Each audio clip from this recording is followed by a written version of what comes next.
शांति। आज 3 जनवरी 2026 की बाबा की साकार मुरली है। मुरली के महावाक्य हैं, मीठे बच्चे, कदम कदम पर श्रीमत पर चलते रहो। यह ब्रह्मा की मत है या शिव बाबा की, इसमें मूंझो नहीं। प्रश्न है, अच्छे ब्रेन वाले बच्चे कौन सी यह बात सहज समझ सकते हैं? उत्तर है, ब्रह्मा बाबा समझा रहे हैं या शिव बाबा। यह बात अच्छे ब्रेन वाले सहज ही समझ लेंगे। कई तो इसमें ही मूंझ जाते हैं। बाबा कहते, बच्चे बाप दादा दोनों इकट्ठे हैं, तुम मूंझो नहीं, श्रीमत समझकर चलते रहो। ब्रह्मा की मत का रिस्पॉन्सिबल भी शिव बाबा हैं। ओम शांति। रूहानी बाप बच्चों को समझा रहे हैं, तुम समझते हो हम ब्राह्मण ही रूहानी बाप को पहचानते हैं। दुनिया में कोई भी मनुष्य मात्र रूहानी बाप, जिसको गॉड फादर व परम पिता परमात्मा कहते हैं, उनको जानते नहीं हैं। जब वह रूहानी बाप आए तब ही रूहानी बच्चों को पहचान दे। यह नॉलेज न सृष्टि के आदि में रहती न सृष्टि के अंत में रहती। अभी तुमको नॉलेज मिली है, यह है सृष्टि के अंत और आदि का संगम युग। इस संगम युग को भी नहीं जानते तो बाप को कैसे जान सकेंगे? कहते हैं, हे पतित पावन आओ, आकर पावन बनाओ। परंतु यह पता नहीं है कि पतित पावन कौन है और वह कब आएंगे। बाप कहते हैं, मैं जो हूँ जैसा हूँ मुझे कोई भी नहीं जानते। जब मैं आकर पहचान दूँ तब मुझे जाने। मैं अपना और सृष्टि के आदि मध्य अंत का परिचय संगम युग पर एक ही बार आकर देता हूँ। कल्प बाद फिर से आता हूँ। तुमको जो समझाता हूँ वह फिर प्राय लोप हो जाता है। सतयुग से लेकर कलयुग अंत तक कोई भी मनुष्य मात्र मुझ परम पिता परमात्मा को नहीं जानते हैं, न ब्रह्मा विष्णु शंकर को जानते। मुझे मनुष्य ही पुकारते हैं। ब्रह्मा विष्णु शंकर थोड़े ही पुकारते हैं। मनुष्य दुखी होते हैं तब पुकारते हैं। सूक्ष्म वतन की तो बात ही नहीं। रूहानी बाप आकर अपने रूहानी बच्चों अर्थात रूहों को बैठ समझाते हैं। अच्छा, रूहानी बाप का नाम क्या है? बाबा जिसको कहा जाता है, ज़रूर कुछ नाम होना चाहिए। बरोबर नाम एक ही गाते हैं, शिव। यह नामी ग्रामी है, परंतु मनुष्यों ने अनेक नाम रखे हैं। भक्ति मार्ग में अपनी ही बुद्धि से यह लिंग रूप बना दिया है। नाम फिर भी शिव है। बाप कहते हैं, मैं एक बार आता हूँ, आकर मुक्ति जीवन मुक्ति का वर्षा देता हूँ।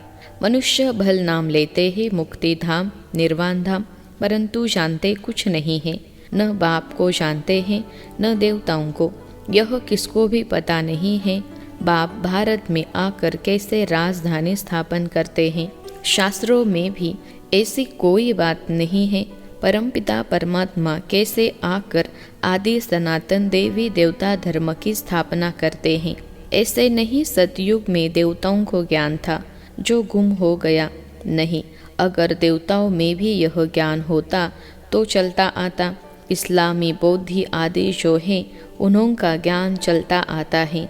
सब जानते हैं यह ज्ञान प्राय लोप हो जाता है। मैं जब आता हूँ तो जो आत्माएं पतित बन राज्य गवा बैठी हैं उन्हों को आकर फिर पावन बनाता हूँ। भारत में राज्य था फिर गवाया कैसे है, वह भी किसको पता नहीं। इसलिए बाप कहते हैं, बच्चों की कितनी तुच्छ बुद्धि बन गई है। मैं बच्चों को यह ज्ञान दे प्रारब्ध देता हूँ, फिर सभी भूल जाते हैं। कैसे बाप आया, कैसे बच्चों को शिक्षा दी, वह सब भूल जाते हैं। यह भी ड्रामा में नोंद है। बच्चों को विचार सागर मंथन करने की बड़ी बुद्धि चाहिए। बाप कहते हैं, यह जो शास्त्र आदि तुम पढ़ते आए हो, यह सतयुग त्रेता में नहीं पढ़ते थे, वहाँ थे ही नहीं। तुम यह नॉलेज भूल जाते हो, फिर गीता आदि शास्त्र कहाँ से आया? जिन्होंने गीता सुनकर यह पद पाया है वही नहीं जानते तो और फिर कैसे जान सकते? देवताएं भी जान नहीं सकते। हम मनुष्य से देवता कैसे बने? वह पुरुषार्थ का पार्ट ही बंद हो गया। तुम्हारी प्रारब्ध शुरू हो गई, वहाँ यह नॉलेज हो कैसे सकती? बाप समझाते हैं, यह नॉलेज तुमको फिर से मिल रही है। कल्प पहले मिसल। तुमको राजयोग सिखलाए प्रारब्ध दी जाते हैं, फिर वहाँ तो दुर्गति है नहीं, तो ज्ञान की बात भी नहीं उठ सकती। ज्ञान है ही सद्गति पाने के लिए, वह देने वाला एक बाप है। सद्गति और दुर्गति का अक्षर यहाँ से निकलता है। सद्गति को भारतवासी ही पाते हैं। समझते हैं हेविनली गॉडफादर ने हेविन रचा था। कब रचा यह कुछ भी पता नहीं। शास्त्रों में लाखों वर्ष लिख दिया है। बाप कहते हैं बच्चों, तुमको फिर से नॉलेज देता हूँ, फिर यह नॉलेज खलास हो जाती है तो भक्ति शुरू होती है। आधा कल्प है ज्ञान, आधा कल्प है भक्ति, यह भी कोई नहीं जानते हैं। सतयुग की आयु ही लाखों वर्ष दे दी है, तो मालूम कैसे पड़े। 5000 वर्ष की बात भी भूल गए हैं, तो लाखों वर्ष की बात कैसे जान सके। कुछ भी समझते नहीं। बाप कितना सहज समझाते हैं। कल्प की आयु 5000 वर्ष है, युग ही 4 हैं, चारों का इक्वल टाइम 1250 वर्ष है। ब्राह्मणों का यह मिडगेड युग है, बहुत छोटा है उन 4 युगों से। तो बाप भिन्न भिन्न रीति से नई नई पॉइंट सहज रीति बच्चों को समझाते रहते हैं। धारणा तुमको करनी है, मेहनत तुमको करनी है। ड्रामा अनुसार जो समझाता आया हो वह पाठ चला आता है। जो बताने का था वही आज बता रहा हूँ। इमर्ज होता रहता है। तुम सुनते जाते हो, तुमको ही धारण करना और कराना है। मुझे तो धारण नहीं करना है, तुमको सुनाता हो, धारणा कराता हूँ।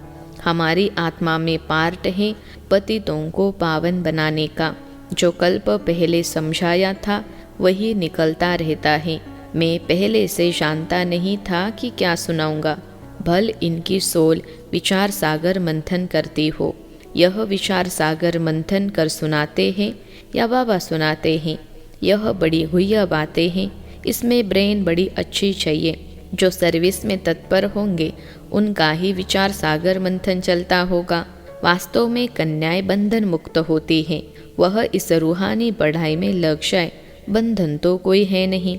कुमारियाँ अच्छा उठा सकती हैं, उनको है ही पढ़ना और पढ़ाना। उनको कमाई करने की दरकार नहीं है। कुमारी अगर अच्छी रीति से यह नॉलेज समझ जाए तो सबसे अच्छी है। सेंसिबल होगी तो बस इस रूहानी कमाई में लग जाएगी। कई तो शौक से लौकिक पढ़ाई पढ़ती रहती हैं। समझाया जाता है इससे कोई फ़ायदा नहीं। तुम यह रूहानी पढ़ाई पढ़कर सर्विस में लग जाओ। वह पढ़ाई तो कोई काम की नहीं है। पढ़कर चले जाते हैं गृहस्थ व्यवहार में। गृहस्थी माताएं बन जाती हैं। कन्याओं को तो इस नॉलेज में लग जाना चाहिए। कदम कदम श्रीमत पर चल धारणा में लग जाना है। मम्मा शुरू से आई और फिर इस पढ़ाई में लग गई। कितनी कुमारियाँ तो गुम हो गई। कुमारियों को अच्छा चांस है। श्रीमत पर चले तो बहुत फर्स्ट क्लास हो जाए। यह श्रीमत है व ब्रह्मा की मत है, इसमें ही मूंझ पड़ते हैं। फिर भी यह बाबा का रथ है ना, इनसे कुछ भूल हो जाए तुम श्रीमत पर चलते रहेंगे तो वह आपे ही ठीक कर देंगे। श्रीमत मिलेगी भी इन द्वारा। सदैव समझना चाहिए श्रीमत मिलती है, फिर कुछ भी हो रिस्पॉन्सिबल खुद हैं। इनसे कुछ हो जाता है, बाबा कहते हैं मैं रिस्पॉन्सिबल हूँ। ड्रामा में यह राज नूंदा हुआ है, इनको भी सुधार सकते हैं। फिर भी बाप है ना, बाप दादा दोनों इकट्ठे हैं तो मूंझ पड़ते हैं। पता नहीं शिव बाबा कहते हैं व ब्रह्मा कहते हैं। अगर समझे शिव बाबा की मत देते हैं तो कभी भी हिले नहीं। शिव बाबा जो समझाते हैं सो राइट ही है। तुम कहते हो बाबा आप ही हमारे बाप टीचर गुरु हो, तो श्रीमत पर चलना चाहिए ना। जो कहे उस पर चलो। हमेशा समझो शिव बाबा कहते हैं वह है कल्याणकारी। इनकी रेस्पॉन्सिबिलिटी भी उन पर है, उनका रथ है ना। मूंझते क्यों हो? पता नहीं यह ब्रह्मा की राय है या शिव की। तुम क्यों नहीं समझते हो? शिव बाबा ही समझाते हैं। श्रीमत जो कहे सो करते रहो। दूसरे की मत पर तुम आते ही क्यों हो? श्रीमत पर चलने से कभी झुटका नहीं आएगा, परंतु चल नहीं सकते, मूंझ पड़ते हैं। बाबा कहते हैं तुम श्रीमत पर निश्चय रखो तो मैं रिस्पॉन्सिबल हूँ। तुम निश्चय ही नहीं रखते हो तो फिर मैं भी रिस्पॉन्सिबल नहीं। हमेशा समझो श्रीमत पर चलना ही है।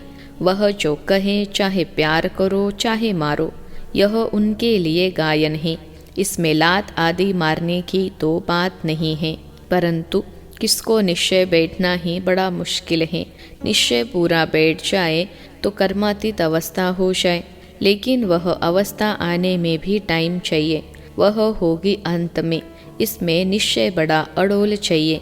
शिव बाबा से तो कभी कोई भूल हो न सके, इनसे हो सकती है। यह दोनों ही इकट्ठे, परंतु तुमको निश्चय भी रखना है। शिव बाबा समझाते हैं, उस पर हमको चलना पड़े तो बाबा की श्रीमत समझकर चलते चलो, तो उल्टा भी सुल्टा हो जाएगा। कहाँ मिसअंडरस्टैंडिंग भी हो जाती है। शिव बाबा और ब्रह्मा बाबा की मुरली को भी बड़ा अच्छी रीति समझना है। बाबा ने कहा, वह इसने कहा। ऐसे नहीं कि ब्रह्मा बोलते ही नहीं हैं, परंतु बाबा ने समझाया है। अच्छा समझो, यह ब्रह्मा कुछ नहीं जानते, शिव बाबा ही सब कुछ सुनाते हैं। शिव बाबा के रथ को स्नान कराता हूँ, शिव बाबा के भंडारे की सर्विस करता हूँ। यह याद रहे तो भी बहुत अच्छा है। शिव बाबा की याद में रहते कुछ भी करो तो बहुतों से तीखे जा सकते हैं। मुख्य बात है ही शिव बाबा के याद की। अल्फ और बे, बाकी है डिटेल। बाप जो समझाते हैं उस पर अटेंशन देना ही। बाप ही पतित पावन ज्ञान का सागर है ना। वही पतित शूद्रों को आकर ब्राह्मण बनाते हैं, ब्राह्मणों को ही पावन बनाते हैं, शूद्रों को पावन नहीं बनाते। यह सब बातें कोई भागवत आदि में नहीं है, थोड़े थोड़े अक्षर हैं। मनुष्यों को तो यह भी पता नहीं है कि राधे कृष्ण ही लक्ष्मी नारायण हैं, मूंझ जाते हैं। देवताएं तो है ही सूर्यवंशी चंद्रवंशी, लक्ष्मी नारायण की डिनाइस्टी, सीताराम की डिनाइस्टी। बाप कहते हैं, भारतवासी स्वीट चिल्ड्रन याद करो। लाखों वर्ष की तो बात ही नहीं है, कल की बात है। तुमको राज्य दिया था, इतना अकिचार्या ने अथाह धन दौलत दिया।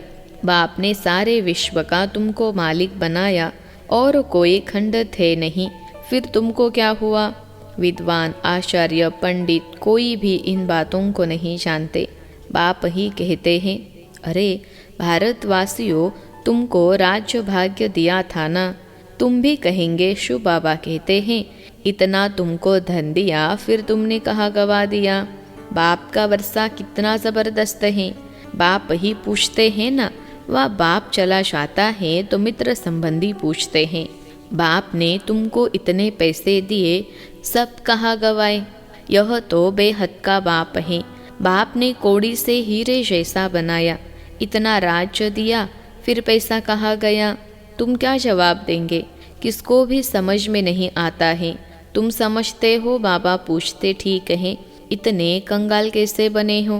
पहले सब कुछ सतो प्रधान था, फिर कला कम होती गई तो सब कुछ कम होता गया। सतयुग में तो सतो प्रधान थे, लक्ष्मी नारायण का राज्य था। राधे कृष्ण से लक्ष्मी नारायण का नाम जास्ती है। उन्होंने कोई ग्लानि नहीं लिखी है और सबके लिए निंदा लिखी है। लक्ष्मी नारायण के राज्य में कोई दैत्य आदि नहीं बताते हैं, तो यह बातें समझने की है। बाबा ज्ञान धन से झोली भर रहे हैं। बाप कहते हैं, बच्चे इस माया से खबरदार रहो। अच्छा, मीठे मीठे सिखिलते बच्चों प्रति माता पिता बाप दादा का याद प्यार और गुड मॉर्निंग। रूहानी बाप के रूहानी बच्चों को नमस्ते। हम रूहानी बच्चों के सिखिलते रूहानी माता पिता बाप दादा को याद प्यार, गुड मॉर्निंग और नमस्ते बाबा नमस्ते। धारणा के लिए मुख्य सार। पहली पॉइंट है, सेंसिबल बन सच्ची सेवा में लग जाना है। जवाबदार एक बाप है, इसलिए श्रीमत में संशय नहीं उठाना है, निश्चय में अड़ोल रहना है। दूसरी पॉइंट है, विचार सागर मंथन कर बाप की हर समझाने पर अटेंशन देना है। स्वयं ज्ञान को धारण कर दूसरों को सुनाना है। आज का वरदान है, अपने अनादि आदि रियल रूप को रियलाइज करने वाले संपूर्ण पवित्र भव। अपने अनादि आदि रियल रूप को रियलाइज करने वाले संपूर्ण पवित्र भव। विश्लेषण है, आत्मा के अनादि और आदि दोनों काल का ओरिजिनल स्वरूप पवित्र है। पवित्रता आर्टिफिशियल शूद्रों की देन है। शूद्रों की चीज़ ब्राह्मण यूज नहीं कर सकते, इसलिए सिर्फ यही संकल्प करो कि अनादि आदि रियल रूप में मैं पवित्र आत्मा हूँ। किसी को भी देखो तो उसके रियल रूप को देखो, रियल को रियलाइज करो तो संपूर्ण पवित्र बन फर्स्ट क्लास व एयर कंडीशन की टिकट के अधिकारी बन जाएंगे। आज का स्लोगन है, परमात्मा दुआओं से अपनी झोली भरपूर करो तो माया समीप नहीं आ सकती। परमात्मा दुआओं से अपनी झोली भरपूर करो तो माया समीप नहीं आ सकती। अव्यक्त इशारे, इस अव्यक्ति मास में बंधन मुक्त रहे, जीवन मुक्त स्थिति का अनुभव करो। मेजॉरिटी बच्चों ने अभी लोहे की जंजीरें तो काट ली हैं, लेकिन बहुत महीन और रॉयल धागे अभी भी बंधे हुए हैं। कई पर्सनैलिटी फील करने वाले हैं, स्वयं में अच्छाइयाँ है नहीं, लेकिन महसूस ऐसे होती है कि हम बहुत अच्छे हैं, हम बहुत आगे बढ़ रहे हैं। यह जीवन बंध के धागे मेजॉरिटी में हैं। बाप दादा अब इन धागों से भी मुक्त, जीवन मुक्त देखना चाहते हैं। अच्छा, ओम शांति।